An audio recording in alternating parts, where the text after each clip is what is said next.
So the NBA draft was just a few days ago, and to no one's surprise, the number one overall pick was Victor Wembanyama, a 7'5" Kevin Durant-like prospect with Rudy Gobert-like shot blocking ability. Honestly, I've heard similar comparisons for Bobo, Kai Jones, Mo Bamba, and Kristaps Porzingis, but this guy's going to be different. At least that's what everyone says. So I'm just going to sit back and see if he becomes GOAT.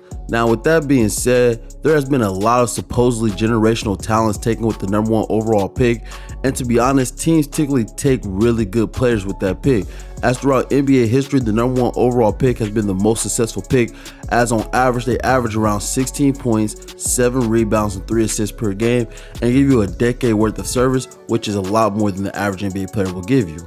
Now, every franchise would love to have at least one player who can give you that level of production, especially when you consider how much value you lose between the first and second pick, as second picks give you half of the production on average and don't play nearly as long and are actually seen as worse picks than the third picks on average.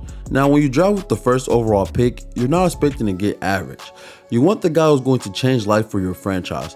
What you want is the LeBron tier number one overall pick.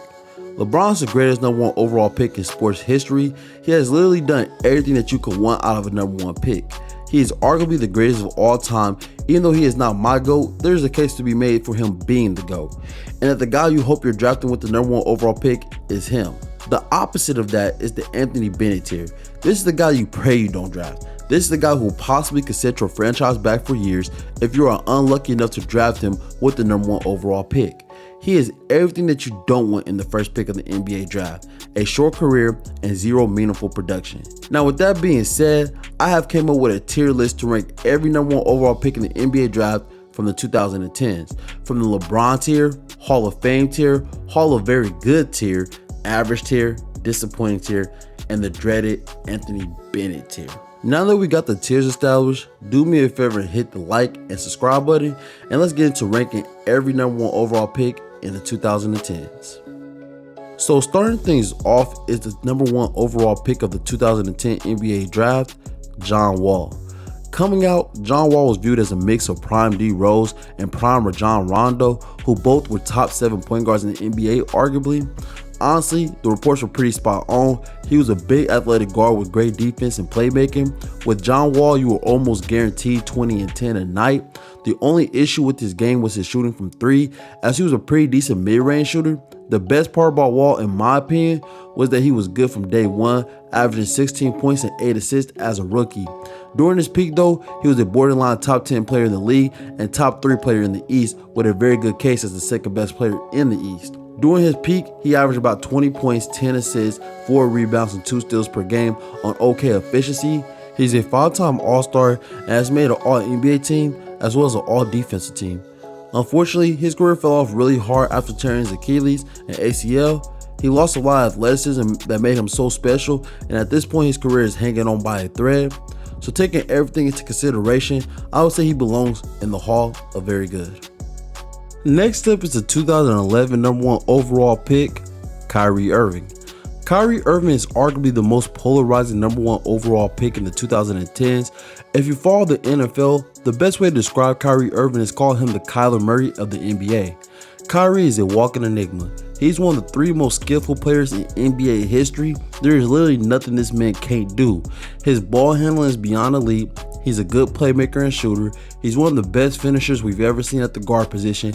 And though people give him crap as a defender, he's a decent defender, and I've seen him make great defensive plays.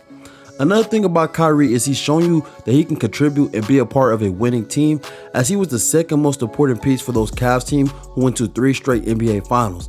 And in the playoffs, Kyrie has been one of the better performers who have taken over games and hit big shots. But the problem is that he can't be the guy for a team, and he can't be a leader for a team because it leads to total disaster. Every team where he has needed to be a leader has done worse with him than without. The Celtics, Nets, and now the Mavs were worse with him on the court than they were without. So far, he hasn't seen any success outside of LeBron, but we know what's in him to contribute to a winner, and he's one hell of a talent, and for those reasons, I got him in the Hall of Fame tier. After Kyrie, we got the 2012 number one overall pick, Anthony Davis. AD was supposed to be a mix of Kevin Garnett and Tim Duncan, 2 of the greatest power forwards in NBA history. Now, he didn't quite live up to those comparisons, as AD has never had a major award. He didn't win Rookie of the Year, he's never been an MVP, he's never been Defensive Player of the Year. In his 11-year career, he's only been to the playoff 5 times. And 3 of those times, he was the second best player on his team. Very similar to Kyrie, he's only seen success as a sidekick of LeBron. And in a way that is worse for him, as LeBron he was a sidekick of was in year 17 or 18, while AD is supposed to be in his prime. Things only get more confusing with AD, as he is literally one of the most talented players in the league. When he's playing at his best, he looks like the best player in the league. He's a Defensive Player of the Year caliber defender who can give you 27 to 30 points a game. But then he will also have nights that can get you scratching your head, wondering if he's really that good. Ranking him is just extremely difficult because at points he was a top 5 player, and for most people he was no lower than the 10th best player, and everyone has him at least top 13. And most teams' best player would not be considered better than him, and he is the second best player on his own team, and arguably the second best player in his own draft.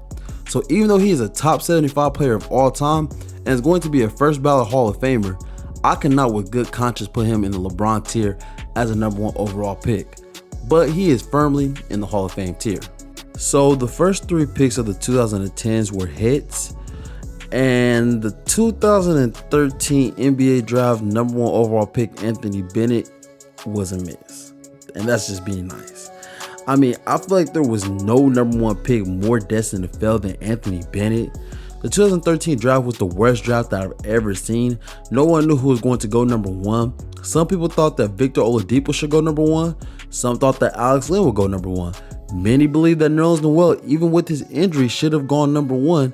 And there was even talks about Ben McLemore going number 1. But one thing that I can guarantee you is that I didn't see a single mock draft that had Anthony Bennett going number 1. So when Commissioner David Stern called his name with the number 1 pick, everyone was shocked. Even the announcers didn't see that one coming. I had actually done some research because I didn't know who he was. Now, normally most people talk a lot about the number 1 pick after they're drafted, but in the case of Bennett, nobody had anything to say. Most people were still talking about Oladipo and Noel. Man was a number 1 pick and nobody cared. There was zero hype and anticipation surrounding him. Then he went on to start his career missing his first 15 shots, which got his name buzzing because of how poor his performance on the court was. He didn't start a single game his rookie season, only played in 151 games across 4 seasons for his career, averaging 4 points and 3 rebounds per game on below 40% shooting. There was no injury or anything. The guy is without a doubt the worst number 1 selection in NBA history, and maybe the worst number 1 selection in all of sports history. And obviously, he is in a tier of his own, the Anthony Bennett tier. Now, while the 2013 number 1 overall pick Anthony Bennett was a dud, the 2014 number 1 overall pick Andrew Wiggins had major hype around him. Andrew Wiggins was another one of those best prospects since LeBron type of prospects. The media was crazy about Wiggins. They said he was going to be Tracy McGrady with excellent defense and the impact of LeBron. The hype around him was insane. Now, he wasn't guaranteed to go number 1, as both Jabari Parker and Joel Embiid had major hype around them as well, as the 2014 draft class was supposed to be loaded compared to the 2013 class. Early on, Wiggins would show glimpses of being an elite NBA player, even averaging about 24 points and 4 rebounds per game on decent efficiency in his 3rd year in the league, which led many to believe that it was going to be his and Kawhi Leonard's league in the very near future. But unfortunately, only Kawhi Leonard reached those heights as Wiggins began to stagnate. His points per game would drop, he wasn't a defender or rebounder that you expected from someone with his tools, and even offensively, he was just a volume scorer who took too many mid-range shots. His performance would eventually lead him to getting traded to Golden State, where his career would be revived, and he even made an all-star team and won a championship. And while he might not have lived up to the hype, he's always been a good NBA player, and honestly, he's a solid number 1 pick. So I got him in the average tier. And a year after being drafted with the number 1 overall pick, fellow number 1 overall pick Andrew Wiggins will get his running mate in 2015 number 1 overall pick KarlAnthony Towns. Towns was seen as the next great Kentucky big man. Many people compared him to Anthony Davis coming out of college, as he was one hell of a defender who showed potential on the other end. Well, when he got to the NBA, he became one hell of an offensive player who didn't know how to play defense. But even with that being the case, He was great from day one, and even though he had Andrew Wiggins on his team, he became the best player on the Timberwolves during his rookie year. When asked what player would you start a franchise with, most NBA GMs said Towns for like 2 years in a row. His talent is undeniable. He's a 7-foot tall big and fluid like a guard, as well as the greatest shooting center in NBA history and one of the greatest offensive bigs in NBA history. Yet his career has been somewhat disappointing. He has never led his team to the playoffs as the clear number one, as all 3 times he's made the playoffs, there was a case that someone was better than him, whether it be Jimmy Butler or most recently Anthony Edwards. He's only a 3-time All-Star, was never considered the best at his position. It's hard to say if he was ever considered a top 10 player. He has made an All-NBA team twice, but both of them were 3rd-team All-NBA. He's never even had an MVP vote. He averages 23 points, 11 rebounds, and 3 assists a game for his career on amazing efficiency, and I believe that a change of scenery could elevate his game to another level. The talent is there, and he has shown what he is capable of as an individual. And while he hasn't had the team success of someone like a prime John Wall, I still think they're relative, so I got him in the Hall of Very Good. Heading into the 2016 NBA Draft, we got another hyped up draft prospect in 2016 number 1 overall pick, Ben Simmons. Ben Simmons was another one of those best prospects as LeBron type of prospects, and in all honesty, his height was even greater than Wiggins, as he was already being directly compared to LeBron and Magic. LeBron was the king and Ben Simmons was the Fresh Prince. Simmons missed his first year due to a foot injury, but when he actually got on the court, he was a baller, helping lead Philly to the 3rd seed, and after not making the playoffs and being one of the worst teams since 2012. The expectation was that Ben would have a huge jump during his sophomore year, but he ended up stagnating in his sophomore year and his numbers stayed the same in his 3rd year as well. But he changed his identity and became one of, if not the best defender in the league, and even made an All-NBA team during that 3rd season. He kept that amazing defensive persona for like 2 years, but people started to notice that his game wasn't really improving all that much, as he was pretty much the same player he was since his rookie year, with the most noticeable thing being his whack-ass jump shot that every year made you think he was in the lab working on, as he posted pictures of himself just for him to enter the season showing no improvement to his offensive game. Things got worse after he passed up an open dunk because he was scared of getting fouled in a crucial playoff game against the Hawks. This caused a rift between him and the Sixers, and he ended up sitting out a year and then got traded to the Nets, where he was advertised as the missing piece, but the only thing that was missing was him on the court, as he was awful, so awful that he got benched and went missing in the rotation. At this point, he is one of the worst contracts in the league, as he's making $30 million a year to be a rotation player. Honestly, he's borderline in the disappointment tier, but he is a 3-time All-Star and has made an All-NBA team, as well as been a crucial part of a team that was 1st seed and helped get an organization out of the basement of the league. So for those reasons, I'm going to put him in the average tier. Now, after getting the number 1 pick in the 2016 NBA Draft, the Philadelphia 76ers traded the 2017 3rd pick for the number 1 pick in the 2017 Draft, which they used to select Markelle Fultz. Now, Markelle Fultz is probably one of the least hyped number 1 overall picks in recent memory, as the talk of the 2017 draft was Lonzo Ball, who ended up going 2nd. Now, even though he was the least hyped pick, he still had a hype to him, as many compared his game to that of James Harden. Fultz was viewed as a 3-level scorer with A1 playmaking chops, a guy who could give you like 23 points and 7 assists and 4 rebounds a night. He was also viewed as an NBA ready talent and could immediately contribute and be a great fit next to Ben Simmons and Joel Embiid, as his shooting would provide the much needed space on the court, but unfortunately that wouldn't be the case, as he suffered a shoulder injury that he initially tried to play through, which was a mistake, as he built some bad habits and ended up destroying his once great jump shot. Markelle obviously didn't start off very good, as he only played in 34 games during his first 2 years.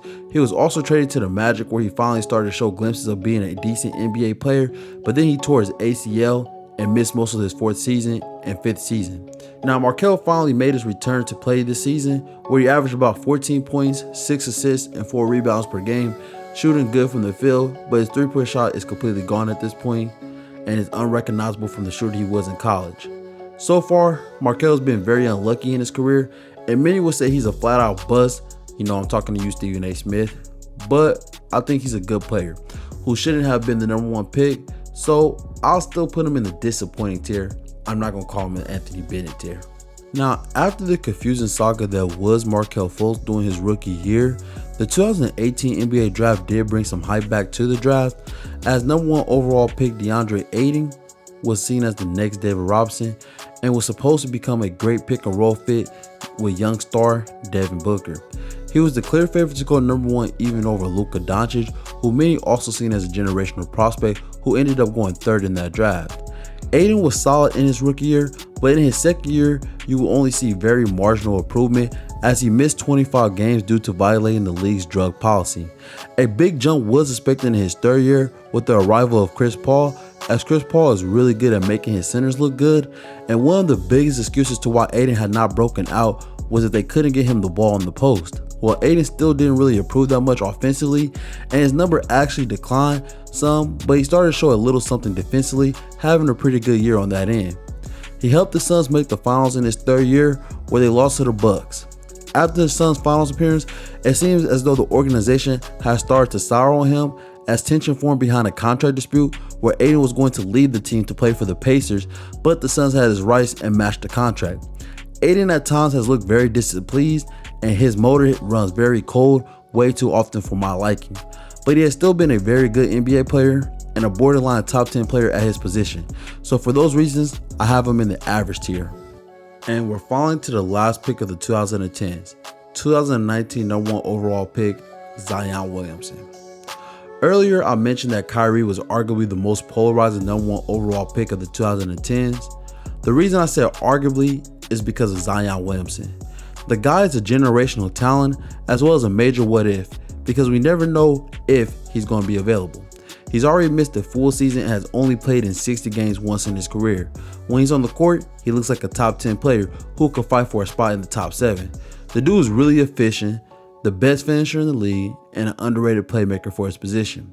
Zion is without a doubt the most dominant force in the NBA when he is playing, but the concerns about his health and his motor are huge and honestly valid, which is scary because he just signed a huge rookie max extension and it looks like he's getting comfortable and content, which is never a good sign for guys with the concerns that I just mentioned that Zion has.